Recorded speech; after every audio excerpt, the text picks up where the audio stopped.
Good evening, I'm Sarai Mangawa and this is your BCN News.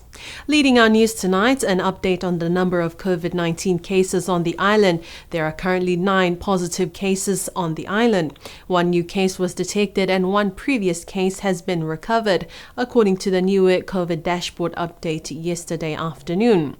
Continue to be mindful and practice COVID-19 safety measures. If you are unwell or experience COVID-like symptoms such as a cough, sore throat or runny nose, complete a rapid antigen test. If your COVID test results are positive, you must contact the health department immediately. Stay up to date with the latest COVID statistics on the Niue COVID website. Earlier this week, Premier Dalton Tangilangi attended the inaugural Korea and Pacific Islands Summit for 2023 in Seoul, South Korea. In the event of the summit, Premier Tangilangi and South Korea's Foreign Affairs Minister, Honorable Park Jin, was able to sign a joint communique establishing formal diplomatic relations between Niue and the Republic of Korea.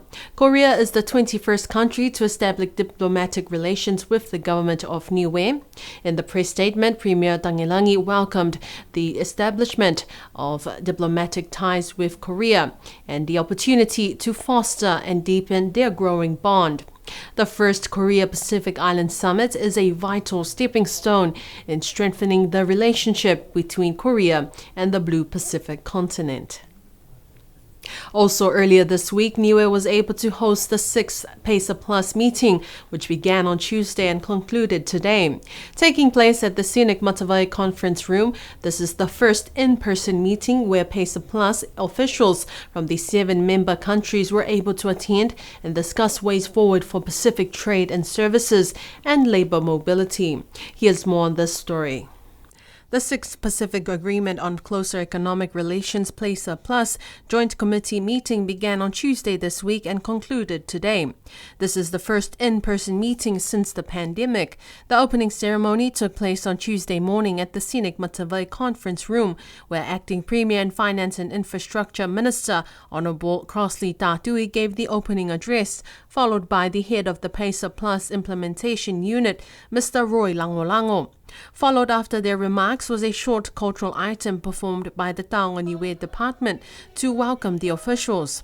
BCN News was able to speak with Mr. Roy Langolango on Tuesday. So I think this first in-person meeting is really important because it's bringing all the officials together for the first time since PACER Plus was ratified, and it's going to provide a good basis for us to have a really good talanoa, which is our Pacific way, talanoa, and talk up and discuss things that we want to do and achieve under PACER Plus. I think a lot of the discussion this week will be around activities that will be implemented in the next financial year. Also some of the activities that we've implemented in the past.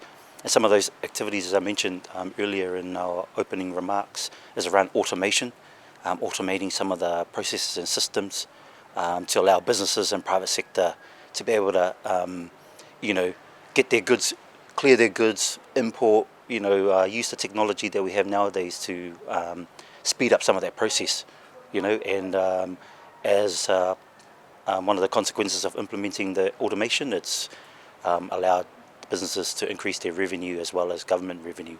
Mr. Roy was also able to share some of the key discussions they will be holding throughout the week while on the island. One of the major things that's going to come out of this week is the implementation of the monitoring and evaluation. I think it's going to be the first of its kind, monitoring and evaluation for a multilateral trade agreement that's never been done before. And so we're going to tackle that task. There's many of first things here in Niue, first in-person meeting, first monitoring and evaluation to be implemented for a multilateral agreement. So that's going to be an interesting discussion this week because it's going to track the progress of countries as they work through PACER Plus. PACER Plus also has a side arrangement focused on labor mobility in the Pacific. Mr. Langolango says they are working on ways to address the issue of labor mobility within the Pacific. And when people think about labor mobility, there's always the RSE scheme to Australia or New Zealand and the various programs. But, countries like Cook Islands and Niue, you need the labor. So we have to take a different approach. And so that's why we had Dr. Alisi has been in country for a couple of weeks to come and do an assessment and look at opportunities. How do we support Niue with your labour shortages. And so that assessment will hopefully bring about some answers and some support that we can provide to the people of Niue. Officials from the member countries, including Cook Islands, Kiribati, Samoa, Solomon Islands, Tonga, Tuvalu, and Vanuatu, who arrived on the island for this meeting, will depart the island next week. At the sitting of the Whanokepule last week, the Speaker, Honourable Hima Douglas, announced the names of the members who will be working in the 9 select committees, an increase from the usual 4 parliamentary select committees. The 9 select committees of the Whanokepule for the next 3 years are the Standing Orders Committee, the House Committee, the Public Accounts Committee, the Constitution Review Committee, the Bills and Legislations Committee, the Ethics and Privileges Committee, the Committee on Natural Resources and State-Owned Enterprises, the Committee of Infrastructure and Central Agencies, and the Committee on Social Services. Here's more on this story. Speaker Honourable Hima Douglas informed the Assembly that members cannot change from their committees. It first must come back to the endorsement of the Assembly. Once you have been appointed to a committee, you cannot throw a hissy fit and walk away.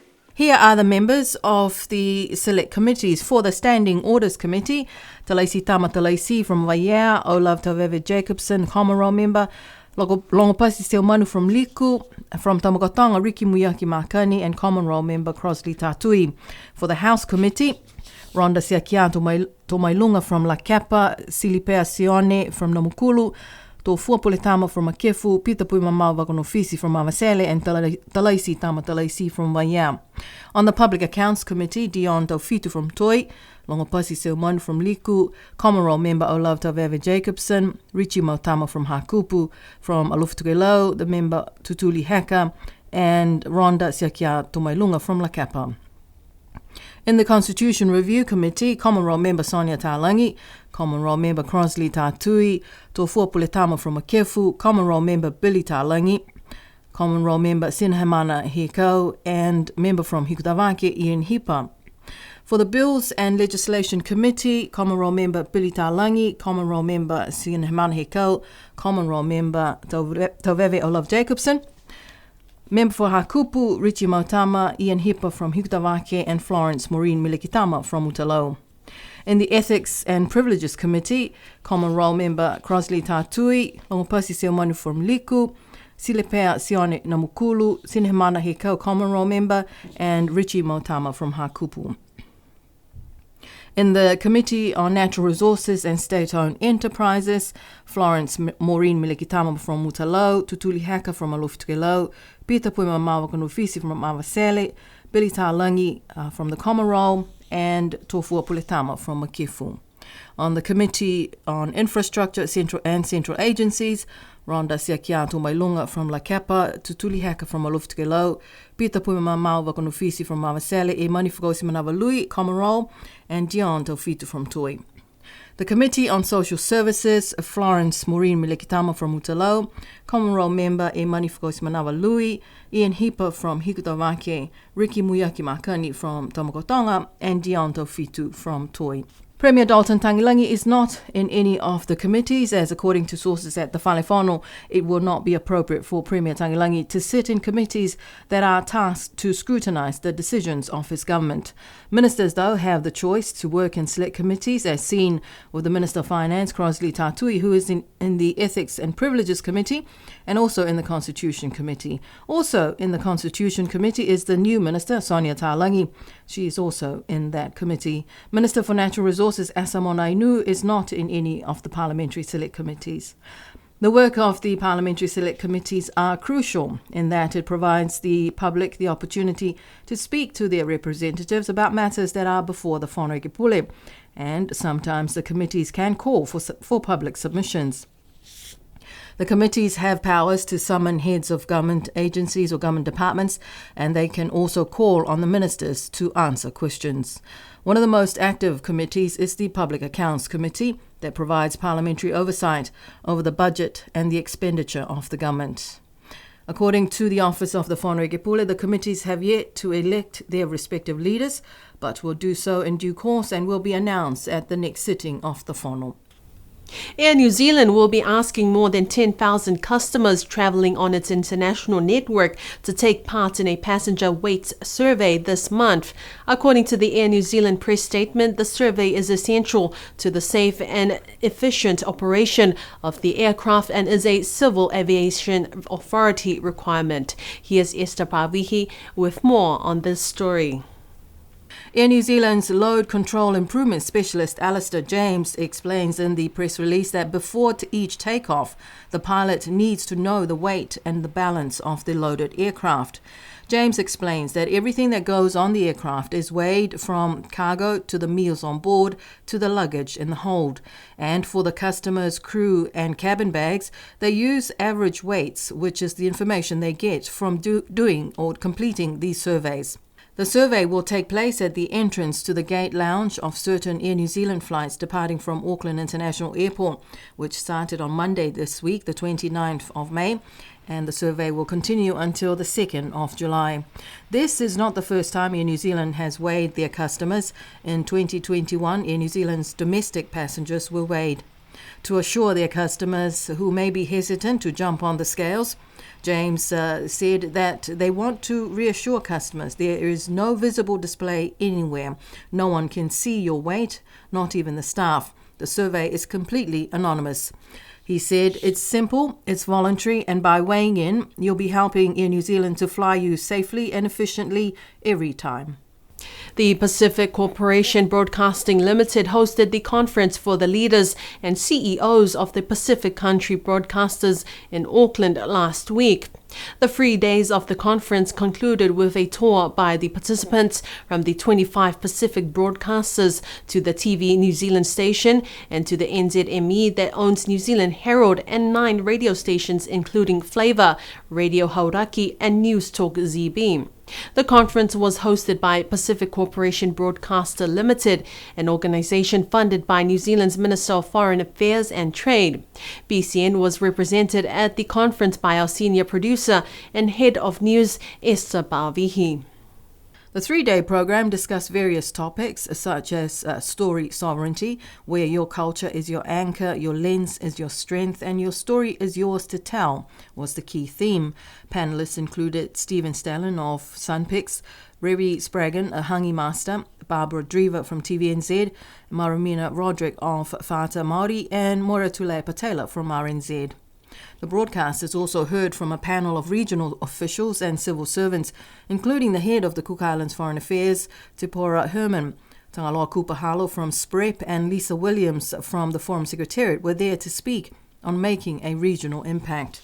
Other topics included maximising platforms, where Niuean woman Nicole Rex, who is a senior advisor at NZ On Air, and social media influencer Mary Aware, who is the owner of Coconut Wireless, spoke about recognising the ever-changing media landscape and the evolving traditional media and the challenges about how and where audiences consume content. On the last day, the broadcasters heard from the representatives of the Tonga Broadcasting Corporation, their CEO and the head of technical. They were talking about the devastating volcanic eruption and tsunami that struck the Kingdom of Tonga in January last year. The Tonga Broadcasting Corporation was the only radio station working and was able to communicate to the country and keeping people informed and where to go. In this session, the conference learned the importance of radio broadcasting during a disaster, in the aftermath and recovery, and the resilience of the people working in broadcasting, having to leave their families while they attend to their work to ensure the public is kept informed. Last Thursday, archaeologists from the United Kingdom, who have been working with the Taonga Niue Department in the past 2 weeks on a mission to Niue and the Cook Islands on Pacific cultural heritage, hosted a second workshop at the Taonga Niue building to share their research findings of the historical sites they visited while on the island. BCN News was able to speak with them, as well as the Taonga Niue director, on the work they were able to do in the past weeks. Members of the community, village councils and government workers were present for the workshop. Professor Kate Wellman from Bournemouth University last Thursday says that they were able to visit 15 sites on the island. Some of these sites include Paluki, Fatuaua in Tuapa and Anana Cave in Tamakotonga. Dr. Lawrence Shaw from Forestry England told PCN News that it's been nice to get out and explore the landscape and really understand the amazing heritage that's here. They have also been doing some work on recording old buildings, noting important sites that are under threat for future cyclones. They have been using different techniques to record, such as GPS, drones, cameras and scales. Kate says that on top of all the work they have been doing, they were also able to sign a memorandum of understanding with the University of the South Pacific to progress their work going forward. They were also able to visit Niue High School and have a career session with the Year 8 students. Director of Taonga Niue, Moira Netama, told PCN News on Tuesday this week that the work of the archaeologists have been an important aspect also for Taonga Niue in examining historical sites on the island that may have been forgotten, damaged and overgrown with bush. I think the important aspect to all this is the introduction of new technology to see how the sites have been maintained over the years or not maintained, to see it in a different perspective, how they can build up sites and be appreciated by the people when they get to view them. It is also important that all this information contribute to what we do in the department, especially museum displays and promotions to the young people. New Zealand archaeologist Michael Trotter came to Niue in 1971 and conducted research on the island where he visited a total of 100 sites. The recent archaeologists on the island, although they wanted to visit the same 100 sites as Trotter did, it was impossible in the matter of 2 weeks that they were only here for. They only managed to visit 15 sites. Moira hopes that there are young future interests to study in the fields of archaeology and anthropology to continue the work for our Niue and the Department of Taonga Niue. And that is our BCN News for tonight. Join us again next week, Tuesday, for our Wangahau Niue Bulletin. I'm Soraya Mangawa. Have a good evening.